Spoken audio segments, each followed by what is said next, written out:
Hey everyone, coming up, we're going to talk about the dining options available at Loews Royal Pacific Resort. Live at the Bob Varley Studio in Orlando, Florida, this is the Universal Edition of the Diz Unplugged.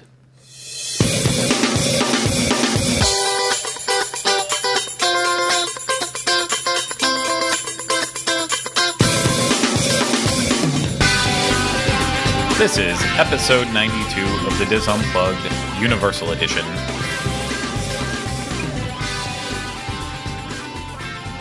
The Diz Unplugged Universal Edition is brought to you by Dreams Unlimited Travel, experts at helping you plan the perfect vacation. Visit them on the web at www.dreamsunlimitedtravel.com. Hey everyone, welcome to this episode of the Diz Unplugged Universal Edition. I, of course, am your host, Craig Williams. And before we get started, I do need to apologize for those watching live about the delay. Again, it was all Oliver's fault. And now that that's out of the way, for everyone watching this later or listening later, this doesn't matter at all. So no it's big not problem. Oliver's fault for that But one. of course, it still is Oliver's fault. Of course, joining me as always is Rhino Clavin. Craig rubbed my leg under the table. That's why we were laughing. No, I scratched my knee, and it just happened to It bump. felt like you were rubbing my knee when you did I was it. scratching my knee. Scratching my knee. And, of course, back on the controls, whatever we're going to call him today, Oliver Green. That's me. Hello, everyone. Hey. So, guys, we have a huge episode coming up. And by huge, I mean it's whatever you want it to be. We are covering the dining at Royal Pacific Resort. If you tuned in last week, then you heard us talk about all of the hotel and our opinions on it, what we thought the hits and misses were. If you didn't watch or listen to that yet, please go back and catch up on that to hear everything else. But if you really only want the dining, this is the episode for you because we are going to go over everything, including Jake's American Bar, the Wantalan Luau, Chop Chop, Emeril's Chop Chop. Chop Chop. Island's Dining Room, the Orchid Court Sushi, not the breakfast, and just briefly talk about the Bula Bar. We didn't give that much attention this time around, but we did have a slight experience there that we did enjoy.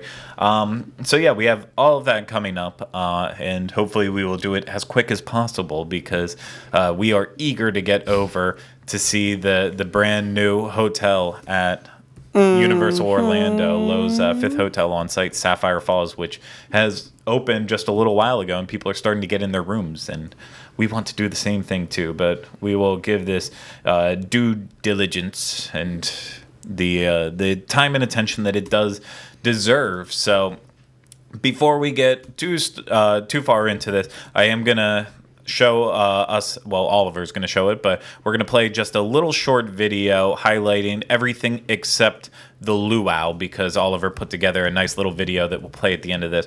So we're going to go ahead and check that out first, and here we go.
Okay, so that was just a little brief bit of the dining available at Royal Pacific Resort. Of course, there is a couple experiences not in there: the Bula Bar, the Orchid Court Sushi, as well as the Wonton Luau, and we'll cover all of those as we go through and talk. So before we get too far into this, oops, we already did that with the video. I just had complete freaking deja vu.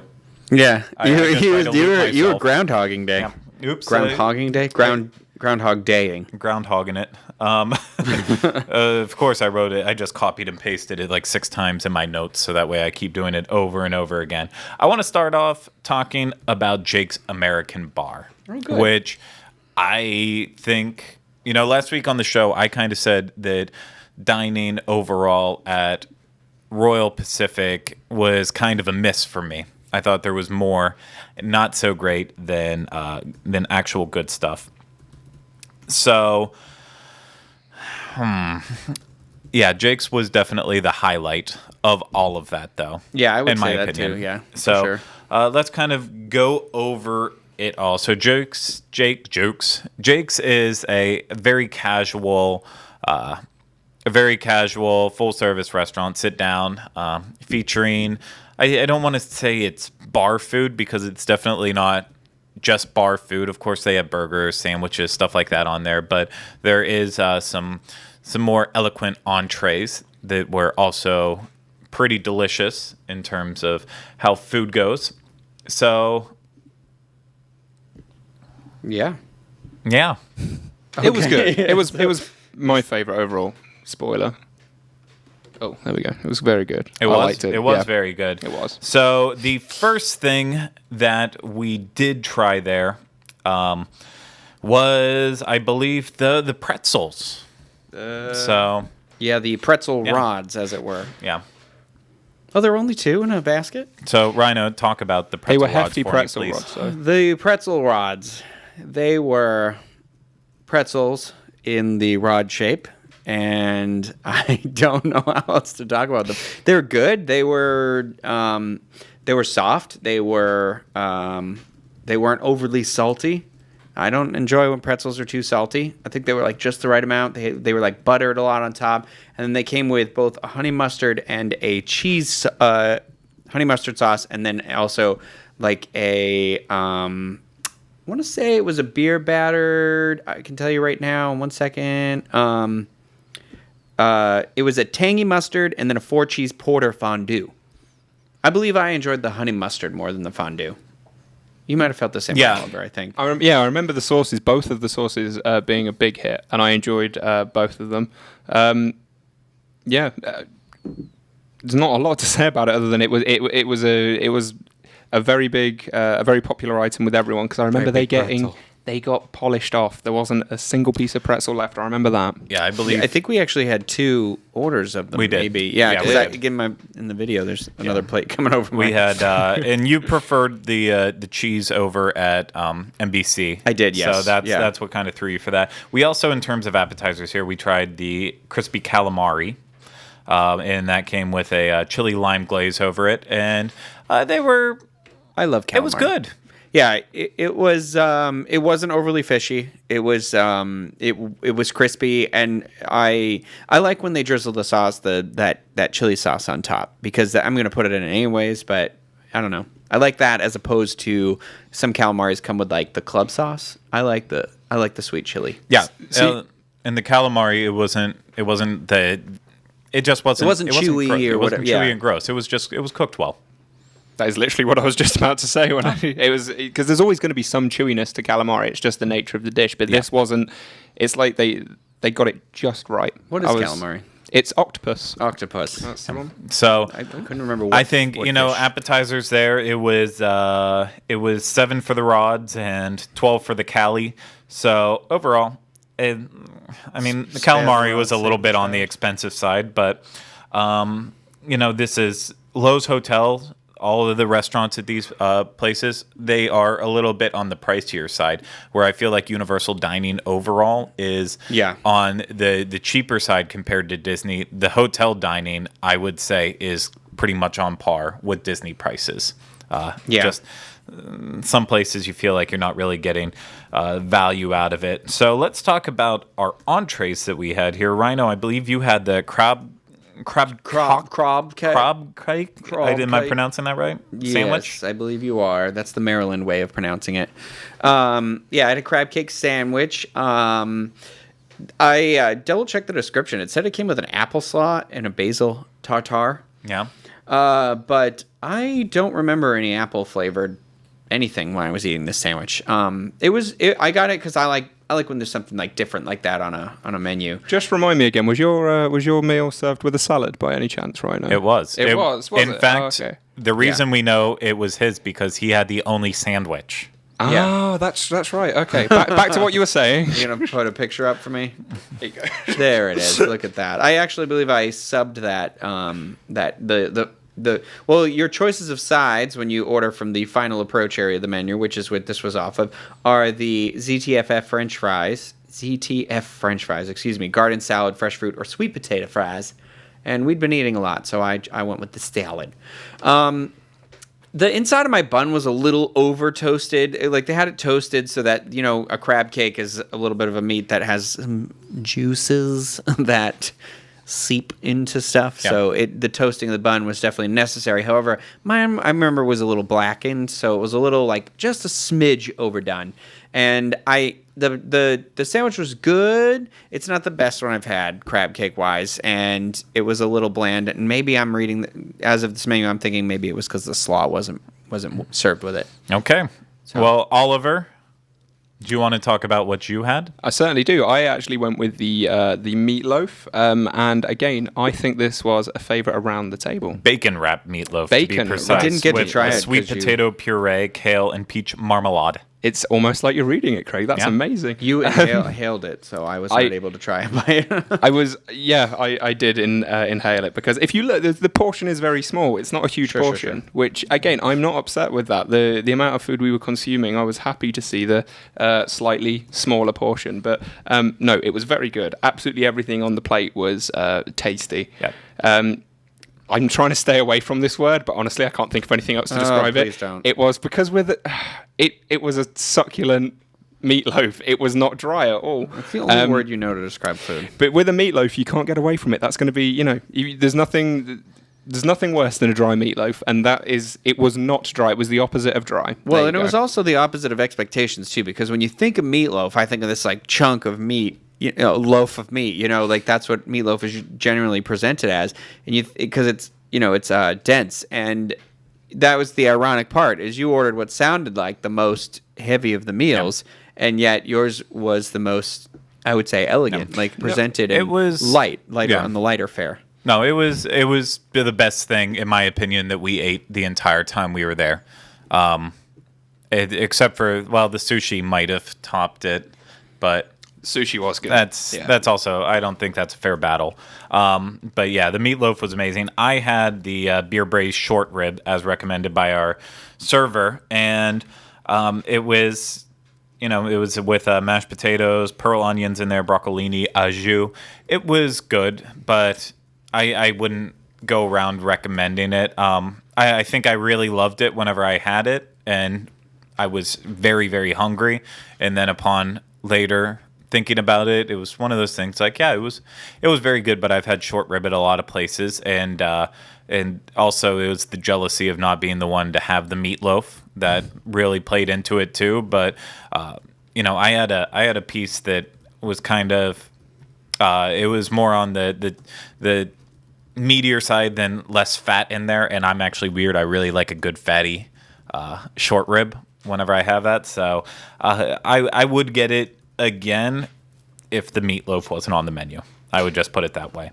So, and then for desserts, we tried a couple different options. We had the first one that was actually on the dessert menu for this place. I can't remember what the official title was. It is the, oh my gosh, I literally just had it open. I'm sorry.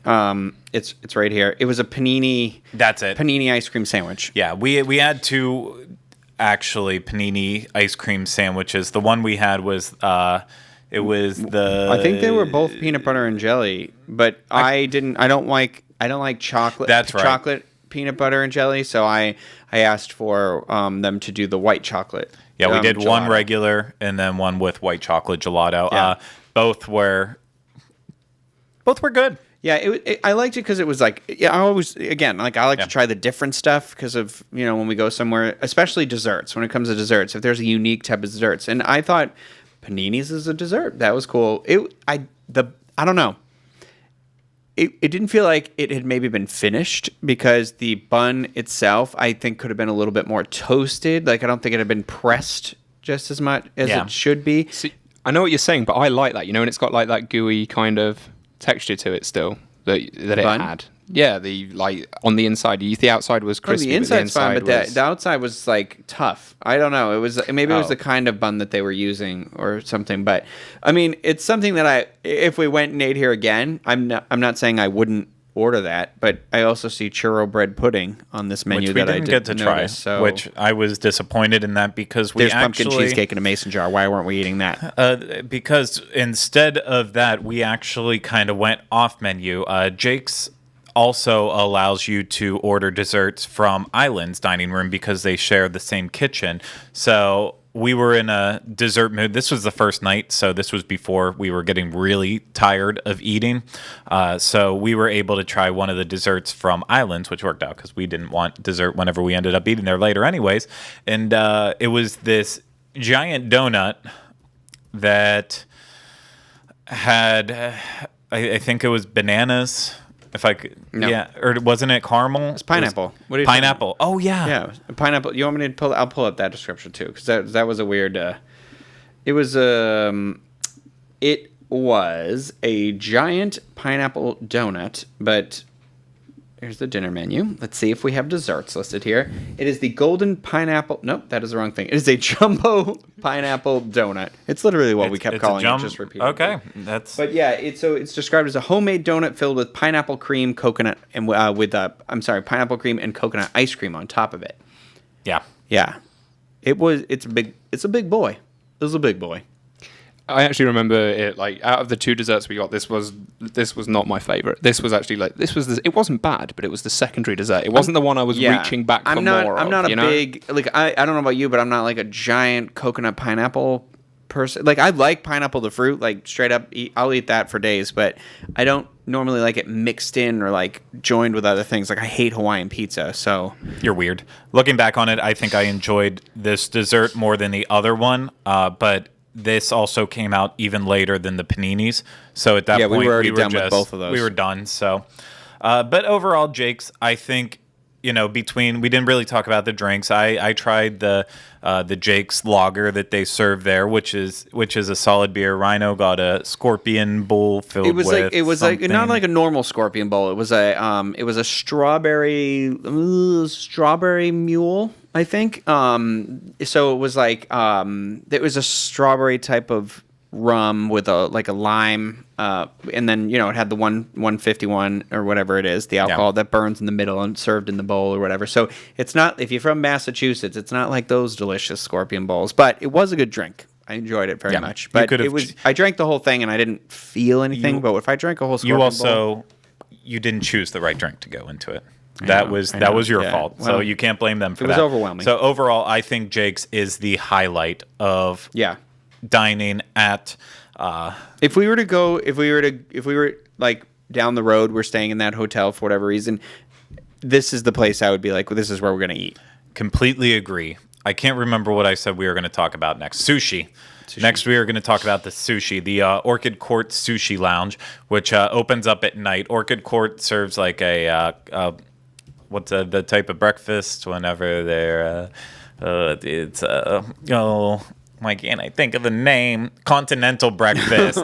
Continental breakfast. It was on the tip of my tongue. But yeah, we didn't deal with the continental breakfast because none of us are big breakfast people. Well, Oliver is, but he was still new at that point, and we didn't give a crap about him. But sushi. You mean you do now? No. But we give you hope, then we take it away. We are nicer about it. So yeah, we did a variety of different sushi rolls to to really test the waters on here. Didn't want to get anything too standard or plain. So, but overall, the fish was extremely fresh. Everything that we had. So I really enjoyed it. I know all of us are big sushi eaters, and again, there wasn't one piece of sushi left. We went through that plate. Is that our plate of sushi? It is, yes. That is. It's very romantically photoed. It was. Wow.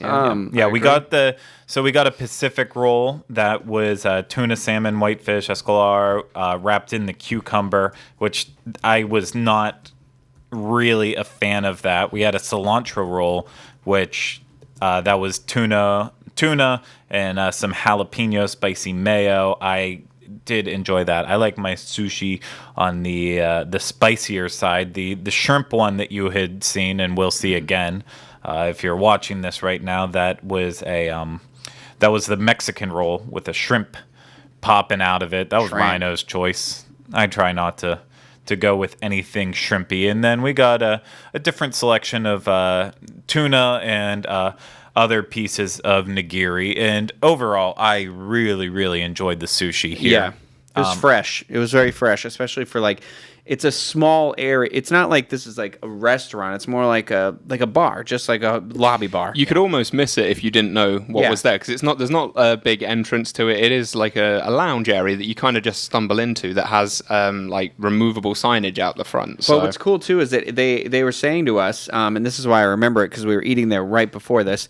They have sunset. What they call sunset sushi. So for that hour at sunset, they have like sushi deals, but they'll make a special roll just for that hour of the day and have a drink thing, I think. But yeah, in Florida, sunset right now is at like 8:45. So we were tired. Overall, though, the prices were extremely fair to other sushi places. I would say this is like the one thing that was kind of it wasn't on technically like theme park pricing. This was overall very, very well priced. And it wasn't just, it wasn't like over at Disney, especially. I love the sushi and the Polynesian, but it is very boring in terms of California rolls, volcano rolls, all the standards. This does have some things on it that are a little bit not super adventurous, but actually different, a little bit more unique. And even their nigiri and sashimi that they offered, you had more than just the option of tuna, salmon, and some eel and yellowtail. It actually had a wide variety, including uni, which they didn't have that night, but sea urchin. I really love that. Overall, I cannot complain at all about Orchid Court. Definitely check it out if you are a sushi fan. Now we are going to go, I don't want to say downhill, but to a slight decrease. It was a mixed meal. I've always had mixed meals with it. I am talking about Emeril's Tchoup Chop. Yes. So the signature restaurant of I can barely even remember Royal Pacific Resort. I can't remember hardly anything about Emeril. I mean, did you take photos? Were there photos involved? I did. We took photos and videos of it. The problem is you had already had like one really strong drink at the Bula Bar before, and then another slightly stronger drink, and then you got a drink in here again.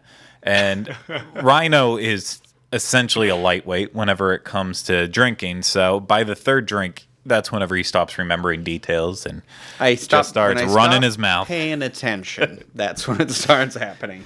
Yes, and I don't remember. If I'm not paying attention, I'm not gonna remember it.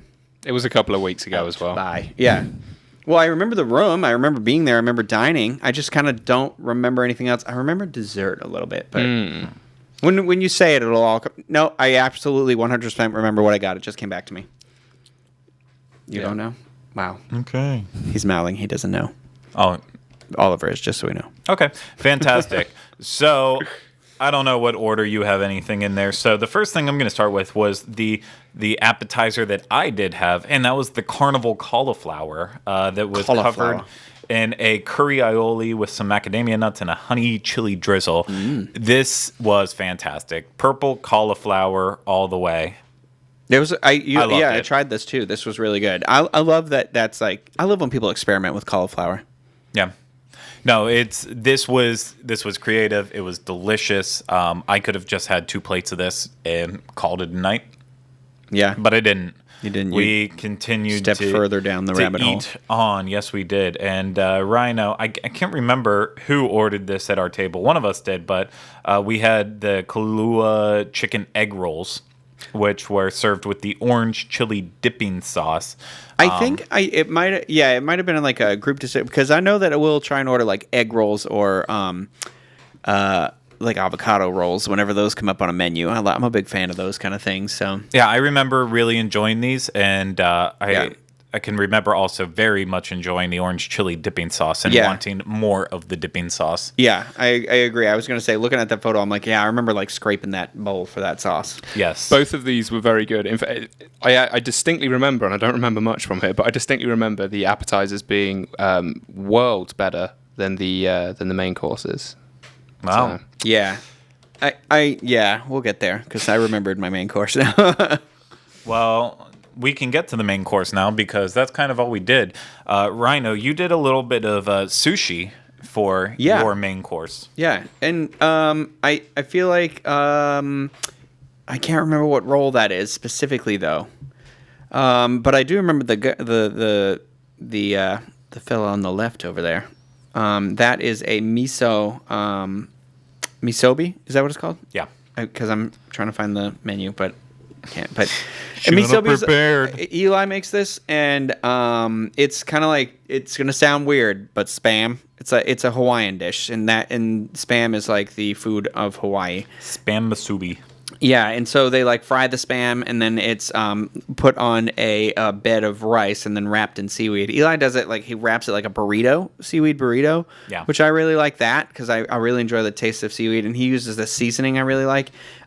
This one I felt like it didn't live up to that one, to Eli's, you know. So Yeah. I mean, either he's making amazing misobi, or and I'm sure people are gonna be upset that I am saying misobi wrong. Masubi. But it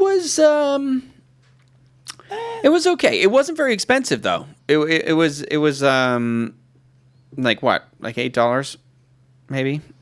I remember it being less, and I was. Oh yeah, it was only $8. It was a very good. It was a very good portion size for what the cost was. Yeah. I'll say that. I remember enjoying that sushi roll too, actually. But I just don't. The misobi, it was okay. It was average. It wasn't as creative as I don't know. It's got a lot of, if you're watching this, it's got a lot of drizzle on top of it here, which I believe was maybe the unagi, the eel sauce. Yeah, we that was called the Avenue Rainbow. It was. I'm just talking about the tunas- misobi still. Oh, you were talking about that? Yeah. Oh, my bad. So that's eel Step sauce back. on that. I'll step back. No. So that's what I was going to say, is actually I thought the eel sauce detracted from the misobi. So I would maybe like ask for that on the side if you're going to get it. And then I didn't think the rice was cooked on par, but maybe they weren't using the same type of rice I'm used to. However, go on with the sushi. Yeah, the roll was the Anonoi Rainbow, which was tuna, salmon, hamachi, unagi, avocado, tobiko, and some sweet chili ginger sofrito on it all around. So we got this one so we could get a couple different types of fish on top of the roll. And I split this one with you a little bit too, just because that's I need right. my We sushi. did. Yeah. I'm a pig. Yeah. And it was good. I mean, it's I think it was as good as the sushi that we had at the other place. Yep. I remember being like happy. I had a meal at Chop Chop before though that I remember just being subpar. So that I actually really did enjoy. Yeah. So I would say, like, if you were debating between the two, I think the sushi is the safer bet over the spam misobi, which is a shame because I would tell anybody to order that anywhere. But So, Oliver, do you want to go first or me? I will go first because Okay. I remembered what I had. I had the hibachi skirt steak. Yes, you did. Which, again, I remember. This is a restaurant that primarily serves like seafood. There's an awful lot of seafood on the menu, and I specifically went for something that wasn't seafood. One, because I wanted to see how well it was done, and two, because I just wasn't in the mood for seafood. So, no, I went for the hibachi skirt steak, and it just wasn't good. That was my memory of that. It was just not good at all. I felt there wasn't enough there was not enough tastes on the plate. There wasn't enough stuff paired with it. It wasn't that the meat was terribly bad or it didn't necessarily taste good. It just, the spectrum of flavor, it didn't exist. It wasn't there at all. So I was bitterly disappointed because the restaurant itself is very pretty and I really wanted it to deliver. It's a beautiful space. If the food here was as good as the actual ambience of the restaurant, it would be incredible. And I know I've had times there where I've really enjoyed it. I know Kylie's eaten there a couple times, which I'm surprised she hasn't died yet from it because basically everything is peanut sauce and shellfish all around there. But she survived every time. And it's just it's very hit or miss. I had they've changed the current fish that they have on the menu now. Now they're serving a mahi mahi, but back whenever we went, I actually got a butterfish. I love having butterfish whenever I have the chance, and it came with a whole bunch of like pineapple on top, and it was kind of almost like an Asian style slaw in a way, not like normal slaw. It was just a big mixture of flavors, and it was served over a risotto. The risotto under it was out of this world, and I love pineapple. I could just eat pineapple all the time, and the fish for the most part was very flavorful. However, and maybe it's just my my lack of knowledge in how this fish be prepared, but basically the outer edge of the fish was completely 100% cooked, and then the inside of the fish was raw, almost like it was being served like it was a seared tuna. And I believe any other time I've had butterfish, it's always been cooked all the way through, at least to like usually around a medium, kind of like a salmon.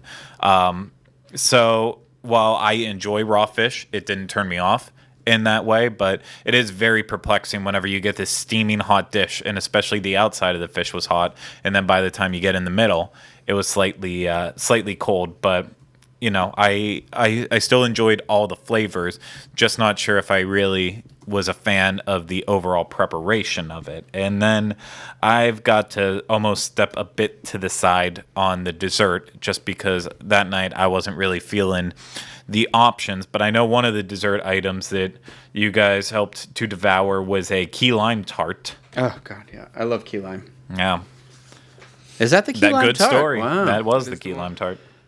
The thing I liked about the key lime tart was I like the way it was presented. Those flowers on top, and it's just different. It's a completely different take on key lime. You expect like a pie, and it's not a pie. It's a tart. So I was delightfully surprised at the dessert because my main was a bit of a disappointment. It had everything you wanted a key lime to be. It was tarty. The flavors were there, and it looked nice.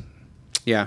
What did you think, Rhino? I thought this exact same thing. I'm very like a key lime sort of snob, and this one I remember like really enjoying. It wasn't, you know, sometimes you get key lime and it's not only is it too tart, but it's also very dense, where it's like you're cutting through and you're like, this is too much of they put too much of something in it. I like when it's a little softer, like cheesecake. It might just way be with cheesecake. It might just be my memory playing tricks on me, but I think I can remember you and I just going at it, trying to. We were trying. It was like a race to see who could finish and get the most in. Bite, so it was definitely enjoyed by the both of us. Yeah, I know. I did try the other dessert, which it was a seasonal special dessert of the night. It was a type of.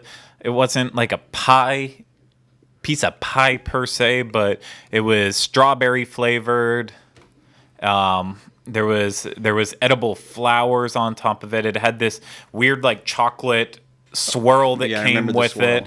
It definitely had like cheesecake flavors to it as well. This one I much preferred over. I don't even think I took a bite of the key lime tart. Sometimes I'll have it, but I wasn't feeling it that night.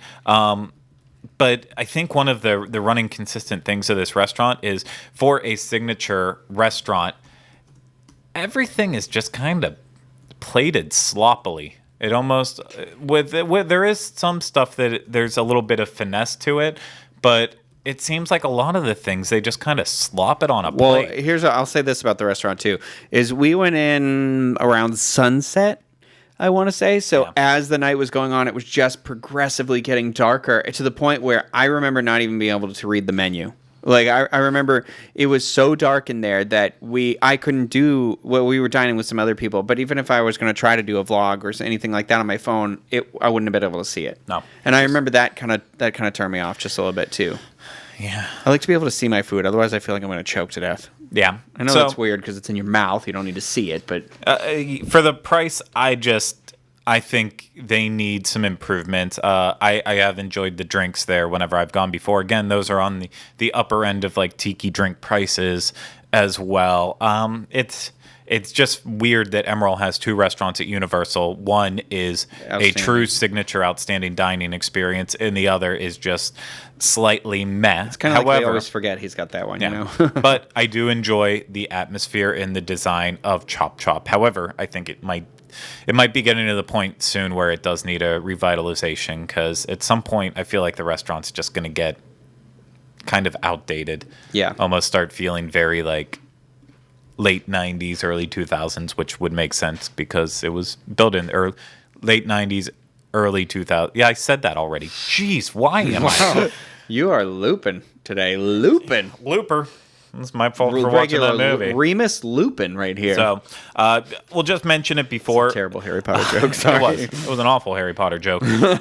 Before we did eat at Chop Chop that night, we were kind of, I don't know what we were thinking, but we were all very hungry before we ate, so we decided to sit down at Boulevard and had those drinks that we talked about. Yeah, and we had the nachos that they served there. We don't have a picture of it or anything for those of you watching, just because it was didn't want to share it. We needed food to our table as quick as possible and start devouring it. Yeah. And it was everything that I hated about the Boulevard the last time I was there had completely changed this time around. It's the food, the service. The server was really good. All fantastic. You can get your drinks inside of a glass that if you're staying there, you just keep the glass in your hotel room or whatever, and you can come back and they give you discounted drinks when you come back and drink again. The pool area still kind of annoys me. It was a little bit obnoxious. Well, it's like loud. It's just very loud there because it is the only pool, so it's just a lot of screaming. Yeah. A lot of, like children, like parents who don't give a rat's butt about their kids. Wow, the language. Language. But overall, I think this one is definitely, if you're in the pool area hanging out, don't be afraid based on our time that we just had there. It was worth giving another shot, and I'm glad we did give it another shot. Something that I think we all could have done without, and I know this will be very unpopular to some people out here who do enjoy this, but our experience at the island's dining room. It was terrible. Sorry, spoiler alert. It was terrible. It's one of the worst restaurants I've ever ate at. Yeah, not just food, decor as well. That one did feel like the 90s. There's a $10 Ichiban buffet that I go to on iDrive that is better. You went with me. Oliver. Oh yeah, that was awesome. I've been thinking about that since we went. But back to what you were saying. Yeah, well, this is a lot more than $10. That buffet is way better than this. Yeah, it is. And I'm sure you're sure every now and then somebody in a Scooby-Doo costume wanders into that place too. Okay, so now I'll come in with a little bit of defense for the restaurant. Is that with any restaurant that we go to, you are in control of the decisions that you make. And so Oliver chose to go off menu on this. Yeah, he went off the menu. No, he went on. Wait there. He went. I want to hear what Craig said. Right here. He ordered right here on the right. He ordered the. I can't remember if you ordered Kung Pao chicken or General that's Tso's right. chicken. Yeah, sorry. He went off the menu. Yes. Technically. Yeah, sorry. Backwards. Not thinking of the right person. I just offended you. Listen, my brain is just like it's slowly decreasing as we go through this episode. Oliver ordered an entree from the menu, and we went with the wok experience. That is not all the time. Not all the time. Yeah. Only on select nights. So they really pushed that wok experience as well. Like that server was, he was almost adamant. Like it was getting to the point where I was like, okay, calm down, buddy. Yeah. Like we might not want the wok. Chill out a bit. He'd keep coming back and be like, so you're getting the wok, right? The wok's the deal. You want to get the wok. And I'm like, somebody's got to get it. I'm feeling weird. But let's talk about some of the things that we had before we made our decisions on what we were going to eat. The first, which was recommended to us, was spring rolls. Spring Oliver rolls. is There we go. trying to figure There we out are. Spring what rolls. vegetable spring rolls are. I thought it was a fruit. What's the other roll that you would get at a Chinese food place? An egg Egg roll? roll? Yeah, I always get the two mixed up. So I always I'm excited for one over the Yeah. other, and then it ends up being the one I don't like. And I'm pretty sure spring rolls is the one I don't like. Egg rolls are usually filled with chicken, pork, something good Yeah. inside, and a lot greasier and disgusting. Yeah, those are spring the ones rolls I I like. always look as the healthier option. Yeah. These weren't bad. I just don't really like spring rolls, but our server tried to tout them as they were going to be the greatest they were the thing thing, on yeah. earth. They just weren't. But these were like heaven compared to the other thing on our table, which is a signature Terrible. item according to their menu, but was one of the worst things I've ever had. General was the chicken yakitori, grilled chicken skewers. We and actually- a traditional yakitori sauce. I remember we actually had a discussion where everyone tried the chicken to make sure it was cooked because we were that sure that it might not be fully cooked. It was Yeah. very chewy. Yeah, and it was. had to spit mine I out. believe it was fully cooked, but it was fully cooked at the point that it's like, well, technically the temperature of it is considered cooked, but Yeah. it was definitely Like they got it to the temperature, but then immediately And then- yanked it off the grill instead of being like, oh, you got to actually let the. And then I imagine that. I mean, clearly it was a piece of chicken, but the closest thing I could identify it to is whenever you get one of those chicken McNuggets at McDonald's that you just keep chewing no. on it and you just can't get through and you're wondering what part of the chicken it came from. That's what I would say is the thing with these chicken yakitoris. It's where did it come from? I don't know if it's actual real chicken. I can still taste it. Like I still have that chewy biting into that chicken and literally turning to you and being like, I don't think this is cooked. And It reminds me of like something you'd go and buy at the supermarket in the frozen section, and then like it's not cooked that well when you cook it at home, and it looks more promising than it actually is. Yeah. It was so unimpressive and yeah, not nice. I've got really, really bad memories of that. Yeah, no, that was terrible. It really did put a damper on the entire experience. So, Oliver, you did have the Kung Pao chicken. I certainly did. $22 for this, by the way. It shut wasn't. your mouth. Honestly, I probably That's wouldn't even insane. pay, and I'm being dead serious, I probably wouldn't even pay $5 for it because I found it to be incredibly tasteless. It looks impressive. It looks very tasty. It looks like something I'd want to dive into. You know, it's got the peppers, the onions going on there. It's got the scallion onions on top. It's everything I want it to be, but as soon as you start chewing on it, it's just not there. It's just tasteless. And the rice wasn't very good either. Very hard and chewy. Yeah, for me, a Kung Pao chicken, if it doesn't immediately burn your mouth whenever you take a bite, then it just doesn't do it for me.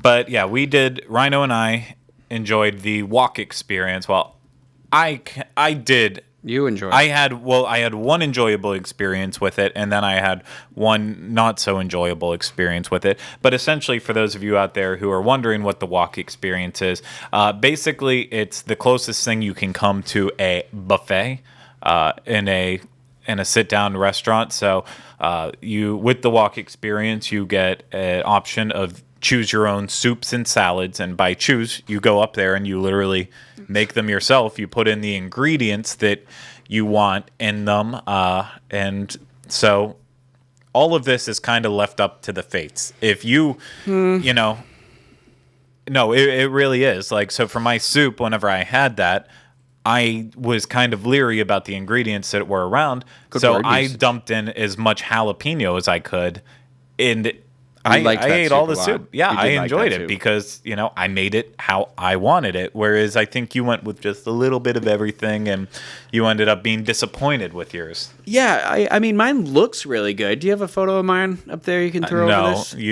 because you took like one bite and then you spit it out. Yeah, it's Like, just "Pah." the noodles. I didn't like the noodles they were cooking with. They were like the cheapest noodles you could find. It was just I enjoy hibachi and wok stuff, and like Eli loves that food all the time. So he's just obsessed with going to it. So, this is a cheap noodle, whatever they're using. I didn't like that. And yeah, I couldn't quite nail in any flavors I liked after like 3 tries. So I don't know. It wasn't. But how much was the wok experience?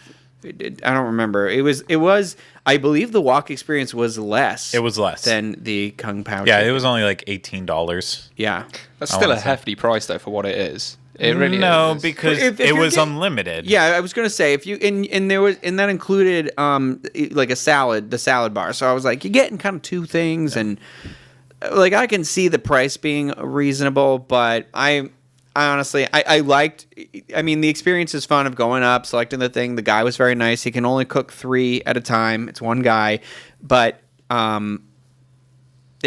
just none of it connected with me very well. But I do have something to say about the restaurant as a whole when we get to the end. Well, I actually, so as I said before, you can go up as much as you want to the wok experience. So you pick out all of the different like vegetables and stuff you want in it, and then it gets to the point that you get up to the person, and he'll start walking up your. I'm making it a verb. Thank you.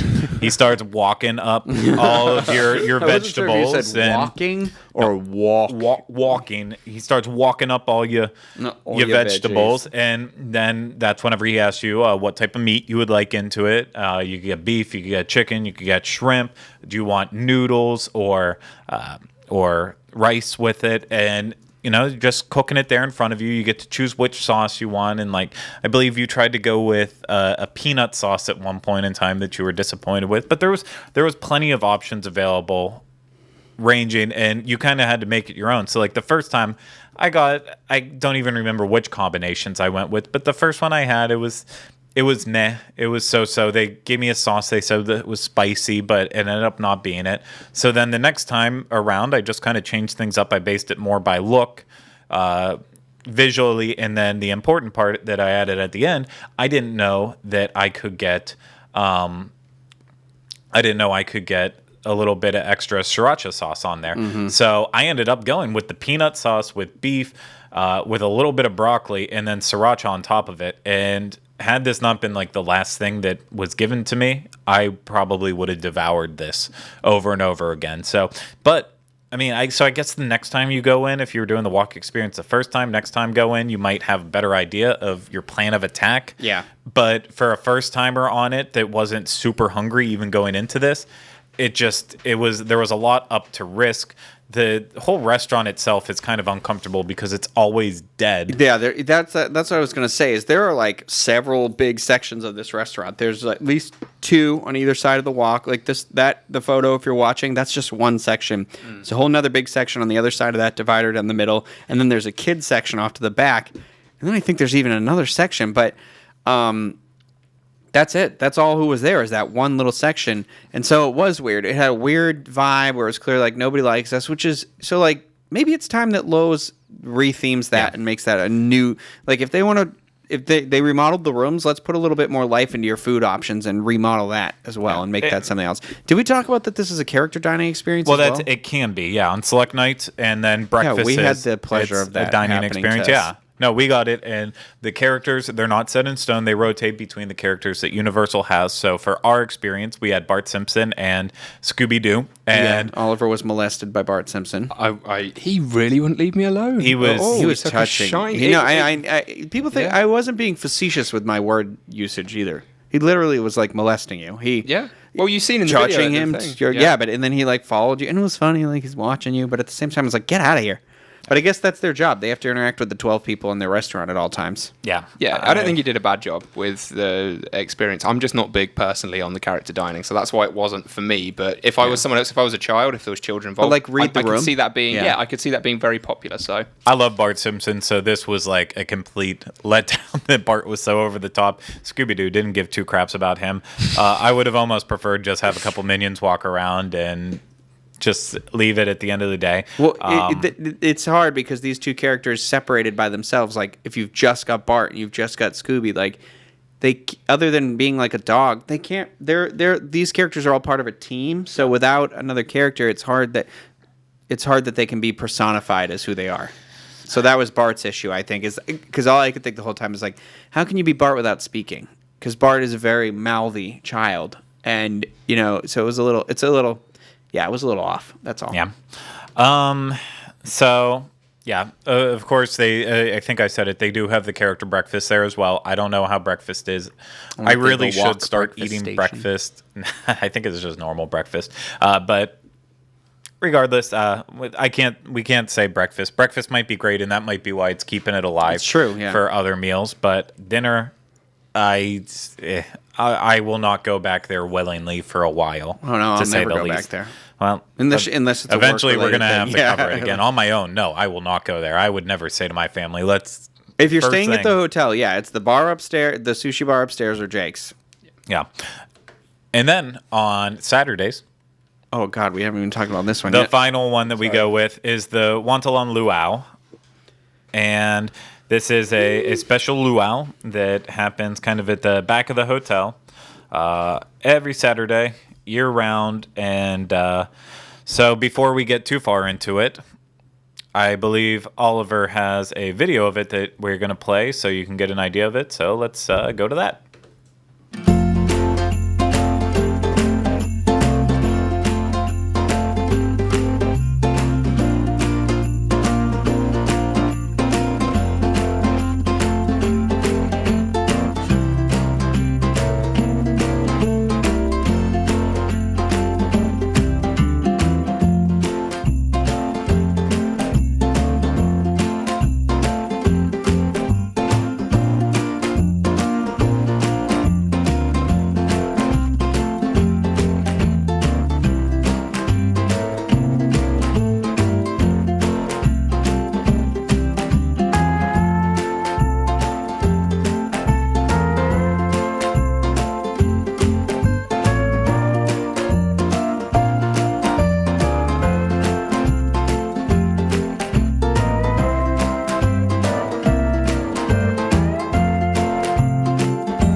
Yeah, talk about a one of those situations where the video makes it look like a masterpiece, a much better experience than it really was. Going into this, I know I did the luau over at the Polynesian. I can't remember. Did either of you guys do it ever before? I've actually never done the luau. This is my first one, so that might be why my opinion is slightly different than. We did the luau for like an anniversary thing, but that was like 5 or 6 years ago, maybe. So I don't actively remember it very well. Okay. Well, so basically, the deal with Wonton Luau, as I've said a million times now, Saturday nights. It's only one time at Saturday night. It's not multiple seatings throughout the night. It costs anywhere for adults between $69 and $76 based on where you're seating. And then it's $35 to $40 for children. It's basically an all-you-can-eat. Children. Sorry. I just wish we had that queued up. That clip ready to We should always have it ready to go. That's a throwback to an older episode before you, Oliver. The very first Krynos, in fact, I believe.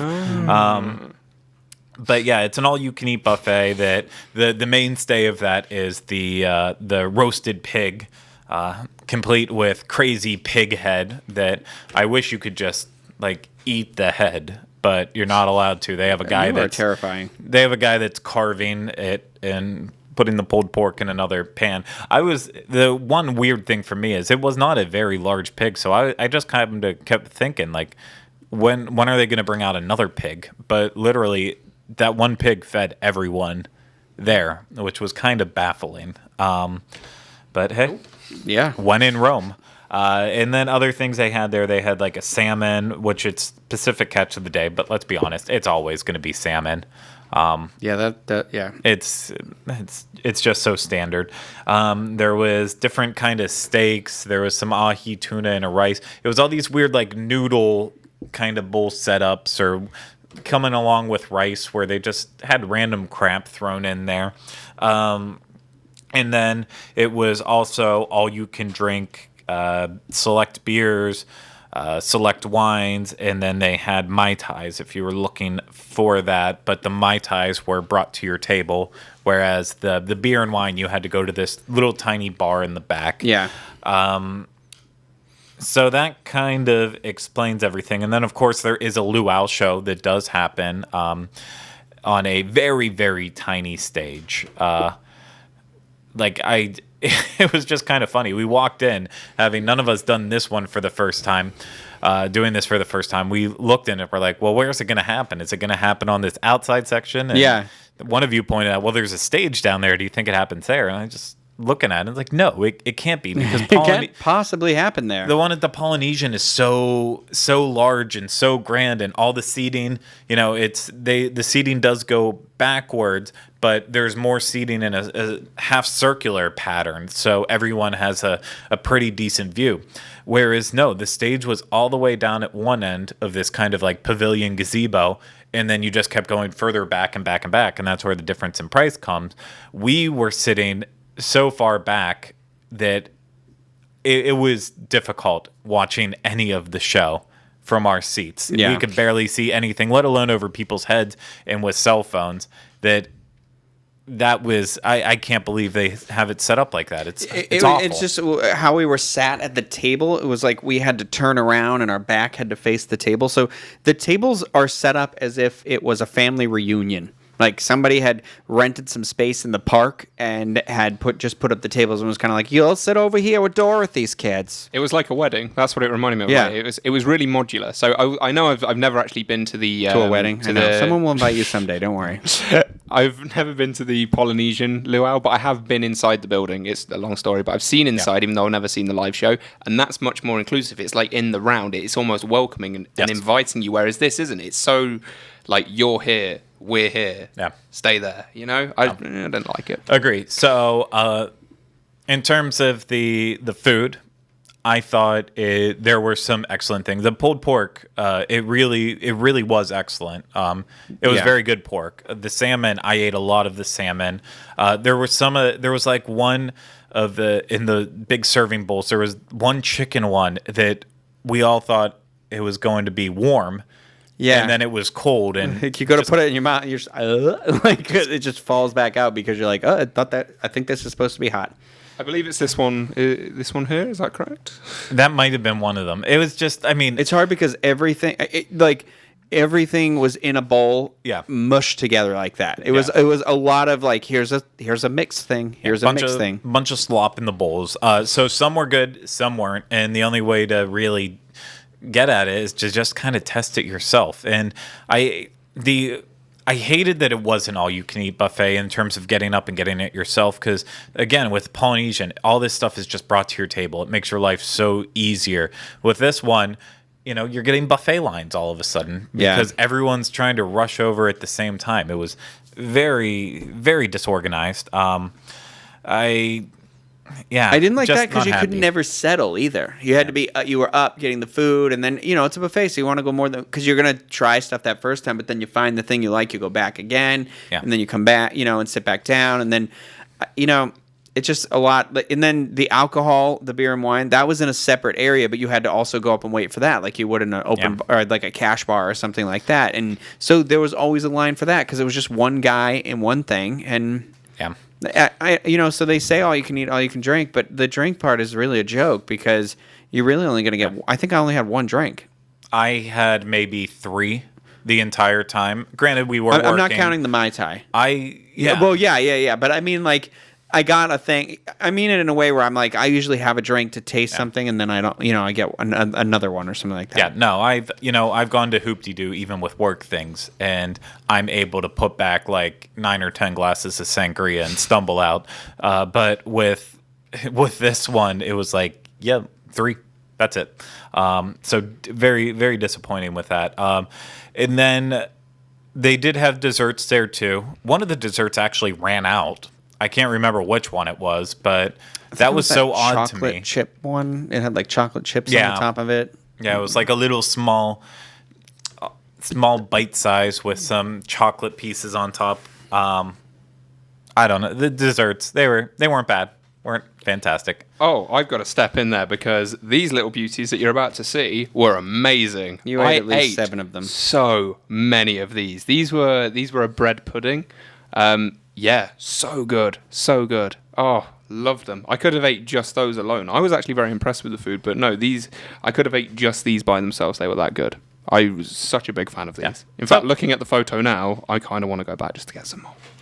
So again, food mixed. Some good, some bad. You just have to kind of trudge through it to find the best. Alcohol, I would give it a big thumbs down in terms of how the whole setup is.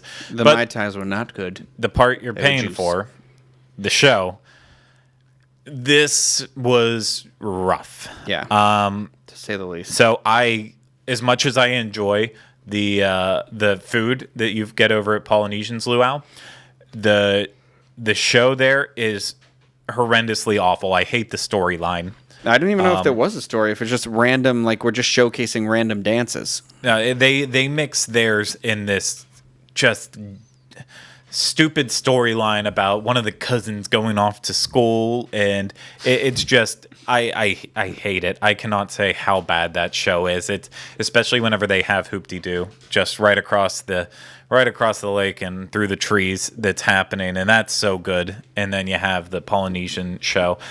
This show, while it seemed good from the start because it's like, okay, well, you have the musicians, they're going to play some music during dinner, and then they're going to start getting in, having the dancers come out, and then climaxes with, of course, your fire dancer, who was, as good as any fire dancer I've ever seen. I mean, I'm not talking about looks.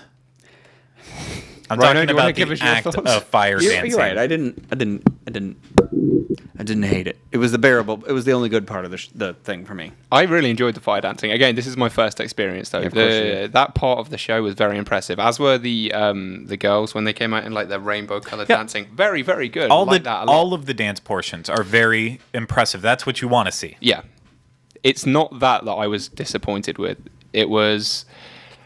And I know Rhino and I have both spoke about this. It was very prominent that the show wasn't aimed or it didn't feel like it was necessarily aimed at families, and it didn't feel like it was necessarily inclusive to everyone. It felt very much steered towards, hey, look, we've got these pretty young girls on stage. Let's bring some old men on stage and make a joke about it, and they didn't just do this the once. I'm not got a problem. I'm not a stickler for stuff like that. Doesn't bother me. In fact, I think it's a bit of fun.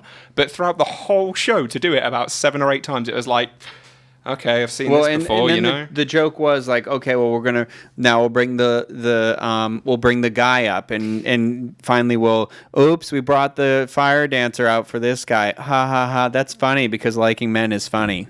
Repeat, and the one time that's a joke, I laugh like everybody else. I think that's funny. Yeah, they did it like 5 times, and I was like, all right, I'm done with this. You have to be fair though. They also did it overkill with the women. Yep. On stage with the men too. Just because you didn't pay attention because women were on stage doesn't mean they didn't do it. They did, because the women actually got up, and for one portion of it, they had to actually try to do the hula. And there was one person on stage that actually stood out as better than everyone else, which was Just it Oh, was, the girl. Yeah, the girl. Yeah, yeah, she was fantastic. It was all. So there was even portions of it, but yeah, the whole last half of the show, and we're talking 25 minutes. Yes, audience participation part of the show. Yeah, it was all audience participation and none of the exciting stuff. They should have had it. But it was switched. only for the people on the stage too. It wasn't like, oh, here we're at the tables. Yeah. Like Hoop-de-Doo's audience participation when they go out and they sing. They like, we got a person over here. Where are you from? You know, this was only the people on stage so they could kind of get a picture. And you're like, what? Why is this entertaining for me? Yeah, they did that, the whole, let's take a picture, sit on, like, it was like, getting close. And then they'd be like, are you married? Is your husband in the audience? And it was like, stop it. It went on too long. So first half, great. Good show. Yep. If you have a good seat. Impressive. If you have a good seat. If you have a bad seat, you don't know what's happening, really. Back half of the show, awful, terrible. Still not good. There needs to be a perfect luau coming to Orlando at some point in time. Unless maybe they should just get rid of them all. I'd like to do a compare and contrast where we go to the luau at the Polynesian. Yeah. I don't know why we haven't done that yet. No, I think we will at some point here soon, and then we'll have a true compare and contrast. I mean, I was able to compare and contrast because it hasn't been that long since I did it, but it just this one, it was just if the food would have been like so amazing. Or the act would have been so amazing. Something could have balanced it out, but this was not worth it for the $69 per person. Plus, I want to say gratuity or tax or something else thrown in there. It was very expensive. For four of us, it was over $300, I think. Yikes. Or maybe very close to $300. I just remember it was like, ouch, that's hard. So that wraps it up. That's all the dining options available that we experienced, discussed. So that's where I still stand. It was kind of mixed. We did have good experiences, and some I enjoyed in the moment, and then looking back on it, reflecting on it, it's like, no, yeah. I don't think so. And that's why we also give ourselves some time, because we never want to get caught up in the moment of something. But just at the end of the day, I hope you guys just walked away with some information to help make the best dining choices that you can if you are staying at Royal Pacific or any of the hotels on property. Well, and if you do any of it, let us know. Like, what you thought. Did you hate it? Did you like it? Yeah. Like, we like to hear that feedback like that. Yes. Yeah. And not like the people who will send us emails about shows that happened in 2014 and rant about them for 3 paragraphs. Because that happened this week, and it made me so angry. So angry. Yeah, Sorry. feel free to disagree with us, because that happens quite often where we'll absolutely slate somewhere and they were just having a bad night. So if you found some of these places to be good, let us know. We'll probably end up going back eventually, and we might have a different experience. So. Absolutely. Completely agree. So thank you all for participating in this, and thank everyone out there who was in the chat and listening and watching this, all that stuff. Hope you enjoyed it, got some good information out of it. And of course, if you want more information, go to disunplug.com. That's where you'll find our show notes for this show, the Blue Universal show, and then every other show that we do have out there, Disney World, Disneyland, Dispop, something else. Dispop. Who knows? Too many to remember. Way too many to remember. Of course, make sure you're following us on social media, especially if you're watching this and listening to it live, because we're about to head over to Sapphire Falls, and I'm very, very excited for that, to get a look at it for the very first time. And so, yeah, Facebook, Twitter, make sure you're following us on that. Make sure you're signed up to both of our YouTube pages, youtube.com/disunplugged, as well as youtube.com/WDWinfo. We'd really appreciate it. Make sure you're subscribed to us on iTunes, that fun, good iTunes place. And as Rhino said before, make sure you leave us feedback everywhere you can. We like seeing it, even when we don't answer it. We still like seeing it. It's fun. Good times. So, thank you all again. And that's going to do us for That's going to do it for us for this episode. But we will be back with you next week for another episode of the Diz Unplugged Universal Edition. So thank you, everyone. Wait, so when are we going to do our resolutions? Yeah. Oh, well. sugar?